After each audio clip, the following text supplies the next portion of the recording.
friends, it's Valentine's Day. Today is the perfect day to talk about love. But did you know that love has a history?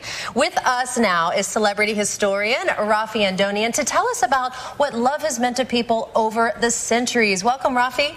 Well, thank you for having me. And of course, today, speaking of love over the centuries, nobody speaks about love better than Taylor Swift, right? Right. Romeo, take me somewhere we can be alone. Yes. I'll be waiting. All we have to do is run. Love, baby, it's a love story. Baby, just say yes. You Not know the your greatest Swift. rendition, but hey. Good job. But it speaks to the voices of love that really speak to capturing what love means in each generation across time. Sure, sure. L is for the way you look That's at right. me. Sorry, I had to throw That's that right. in myself. That's right. Go endless songs. What did love mean to people in the past? It starts with philosophers, believe it or not. We can think of pop song artists today as a philosopher of some sort, at least in a popular sense, capturing the imagination. But it starts with philosophers. You have ancient philosophers, even prior to Plato, for example, in Greece, that are talking about the conflict between harmony and strife in the cosmos as a form of love and how we connect to that as a form of love.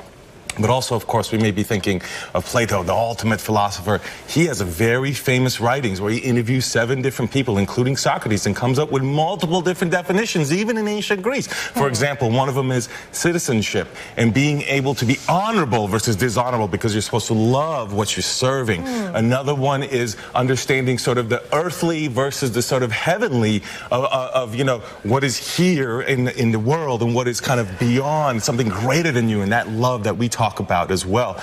And then another love, of course, is one that Socrates talks about, which is one where you control the self and improve yourself and love yourself so you're the best version of yourself, which we still draw upon today. Yes. So these different versions of love are there across time. Now, of course, there's a Christian versions as well after the ancients. For example, St. Paul, which you probably heard of, and St. Paul talks about agape, which you see that thrown around, which is a selfless, sacrificial love in the context for him of Jesus Christ, because he is, of course, a Christian philosopher and of course, becomes a saint.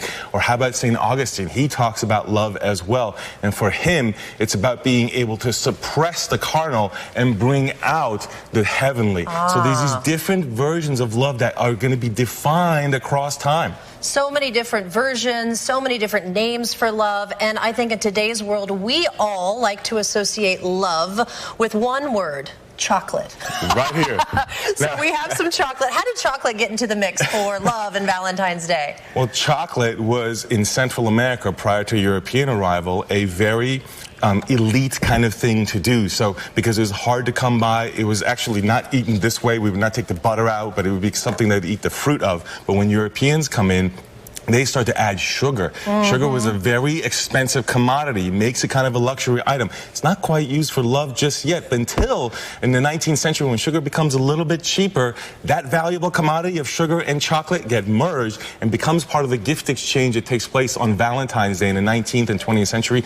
Cadbury, which you've probably heard of, out of England, is who starts that. Now go ahead and have one. I think we're going right now through a chocolate revolution nowadays. This is a craft chocolatier called Chocolate. There are craft chocolatiers all over the place. There's a truffle, a classic Valentine's Day symbol. I don't know what flavor it is. Don't ask me.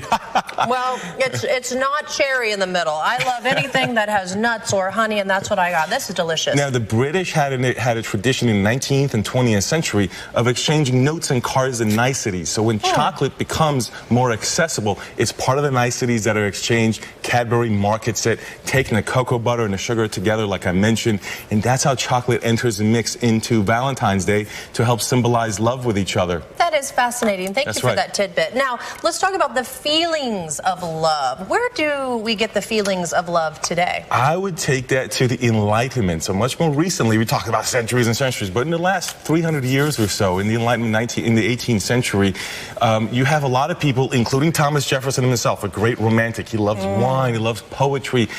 There's this notion of love with the feelings. The notion of the Enlightenment is about reason and mind. So it's what the heart feels, the mind confirms. It's looking for balance, virtue, service, these kinds of things. And if you look in the 18th century, there's a lot of romantic plays that are starting to come out. And then later in the 19th and 20th century, you have romance novels that come out. That notion of romance is really getting popularized as a result of the Enlightenment and that period. And take all of that, the feelings of love, and the way you can commodify it here with the chocolate, and that's how you get these modern notions of love today. And it goes to show you that even our feelings are shaped by the society around us. Love is a mini splendored thing.